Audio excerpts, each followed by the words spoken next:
What should you be doing in the build up to your big race? How does training change? What should you eat? And what things should you be practicing?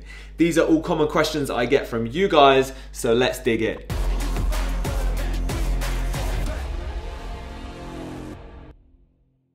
Hyrox London is just a couple of weeks away, and we also have World Championships just around the corner. So many of you will be looking to peak in training and smash your race, but what does that look like? First, let's look at training, and in the build up to the race, you want to be getting more specific to the demands of the race. I'll give you a guide of what I recommend, having done plenty of races myself now and coached many more. But different people will respond differently to training, and obviously each individual has different strengths and weaknesses that they want to work on. So I'd advise working with a coach or adjusting it yourself. But if you're looking to peak for a race, 3 to 4 weeks out should be kind of your hardest training weeks.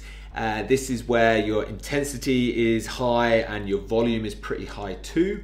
So I normally break up the week as like a quality run, some easy runs, a long run, and then a strength session and a Hyrox specific session.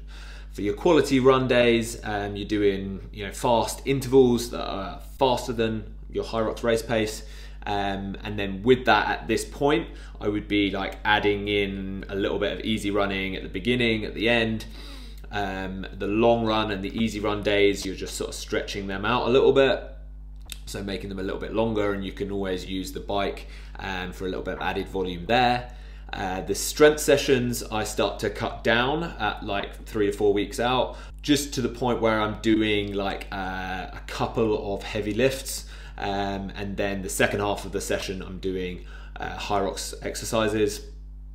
And then on the Hyrox specific days, or the compromised run workouts, whatever you want to call them, they are pretty race specific. So you're doing like things like run, exercise, run, and you're just doing chunks kind of the race at race pace or slightly above race pace, and you're just building your capacity there.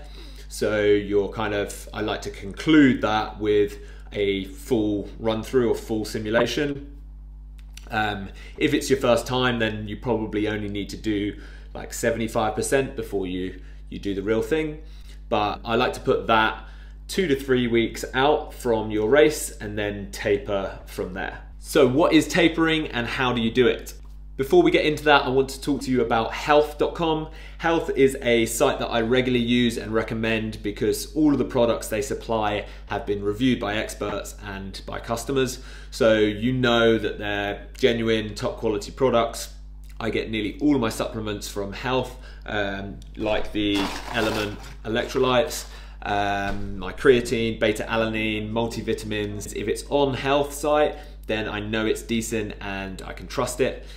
So make health.com your go-to and use code Woodsy to get a discount and to support the channel. Now back to tapering. Tapering is where we ease up on the amount of training we do in the build up to a race so that your body is ready to go on race day. A common mistake I see a lot of people make is not tapering enough before racing, usually because they are like trying to get this last bit of fitness gains out. But you have to understand that there is a delay in your body adapting to training. So any training that you do in the week of your race, it is not going to take effect until after your race. So it's not going to help and it could hurt you. 1 to 2 weeks out, we are not looking to gain that extra bit of fitness. We are looking to allow the body to adapt from the previous weeks of training. And we kind of want to get more comfortable at that race intensity and get better at pacing.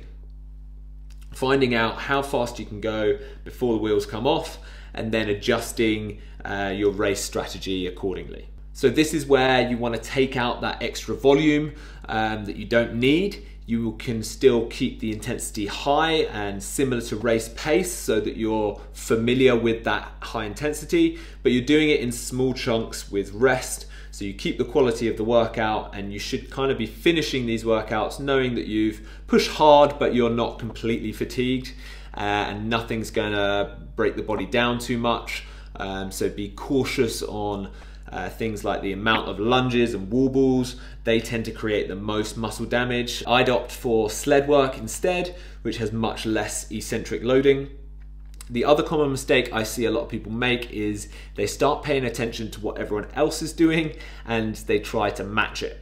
Your taper needs to be relative to you. So for example, if you're used to doing 40 kilometers of running in a week, then you can cut down to 25 kilometers of running and feel great before your race. But if you are used to doing 30 kilometers a week, when you cut down to 25 kilometers, it's probably still too much and you're not gonna feel that benefit. I'm 88 kilos, and although I've got a lot better at running, my body will feel any amount of running that I do the day before. So a shakeout run the day before doesn't work for me. For me, I get the same benefit from doing that style of run like 3 days before, and then resting or doing like light cycling, walking, mobility in the day of or the day before to keep you loose and keep the blood pumping. Onto nutrition. Nutrition is very important in the build up to your race. You want to keep it clean and consistent, not introducing new things, and stay away from things that could cause inflammation or gut distress. I eat fairly clean year round, but I'll tighten it up in the last few weeks, cutting out processed foods, and I steer clear of anything that is really like rich and creamy. No curries or beans, that doesn't sit too well. I do much better on unprocessed meats and rice or potatoes. You want to keep your carbs high, but don't go crazy. I keep my carbs and my calorie intake relatively stable throughout, and it just means that when I taper and my exercise volume goes down, naturally I'll keep the carbs and keep the calories the same, so I'll kind of naturally be in a maintenance or surplus. And if you're trying to drop weight before a comp and you're eating in a deficit, I would strongly suggest that you come back to at least maintenance in the build up to your race. You will feel and perform much better. I've talked about race day nutrition a lot in other videos, but the main thing is having a plan and working back from your race. 2 hours before is your most refined carbs, gels, sweets, liquids. 3 to 4 hours before, complex carbs, oats, rice, potatoes, small amount of protein if you want, but low fat. And then the night before, well-balanced meal. Other things that you should practice in the build up to race day. First one is pacing yourself and trying to pace without a guide. On the race day, you won't have a treadmill displaying your speed, and GPS watches really kind of struggle in the arenas. So there are some settings that you can use with your watch, like indoor track, that I'd recommend, but you want to really learn what different paces feel like, so both fresh and under fatigue. So workouts where you're doing repeated sections of running outside and not constantly checking your watch is a good idea, which also brings me on to the second thing, which is running on a hard surface.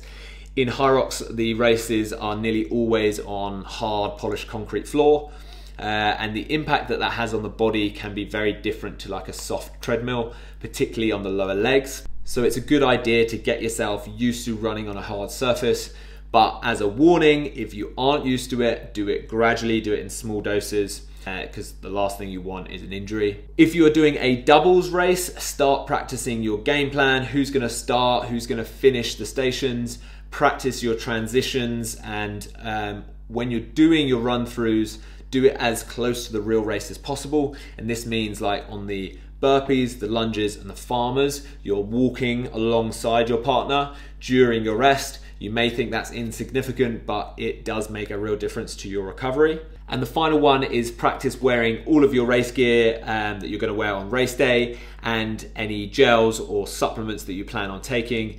Do it in a workout, in a practice beforehand, so that you don't have any surprises on race day. I'll leave it there. Hopefully that's given you some useful info. If there's any more questions, that you had, drop them in the comments and I'll do a Q&A video at some point.